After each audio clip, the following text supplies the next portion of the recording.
Rappelle-nous qui tu es. Donc, je suis Rudy Zorzi, le directeur des opérations chez Enlighten France, que j'ai rejoint l'année dernière au mois de mars. Alors, nous sommes ici sur l'événement Fit for Data organisé par EFIRAC.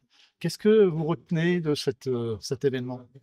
Des intervenants, alors je ne vais pas parler pour moi directement, mais des intervenants de qualité. Je trouvais que les sujets abordés étaient pertinents. Aujourd'hui, l'efficience énergétique, c'est un sujet majeur, tout le monde s'y intéresse. Donc, j'ai trouvé qu'il y avait des échanges même avec les spectateurs, qui étaient très intéressants. Mais moi, j'ai été challengé sur une ou deux questions sur lesquelles j'étais un peu en difficulté. Et donc, ça veut dire que sur les prochains, je sais quel point travailler et pour apporter ces réponses-là, Oui. notamment sur la fourniture énergétique et sur le 100% renouvelable en l'occurrence. Justement, revenons sur votre participation à l'événement Fit for Data. Euh, Qu'est-ce que vous nous avez apporté comme retour d'expérience? On évoque principalement un rétrofit avec urbanisation de salles. Ah, tout à fait. On avait en fait des baies disparates et des couloirs dans deux salles, à peu près 220 baies qui n'étaient pas confinées. Et on s'est attribué les services des FIRAC pour confiner ces baies-là.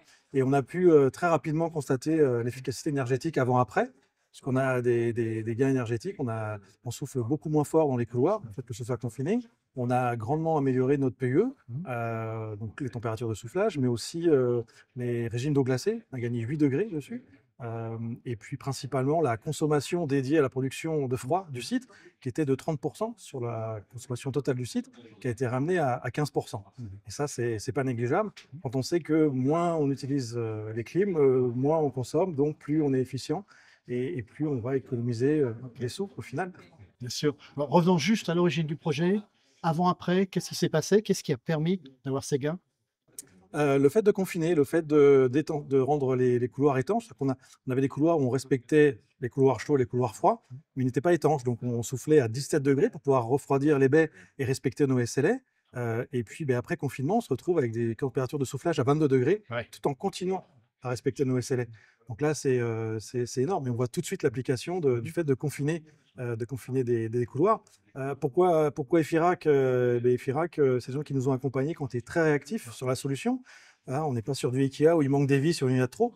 Là, ça s'est imbriqué correctement dès le départ sur un projet qui a duré à peine 4 mois entre la signature et la mise en place du dernier couloir. Ouais. Donc c'est extraordinaire, parce qu'on connaît les problématiques de fabrication et de logistique aujourd'hui.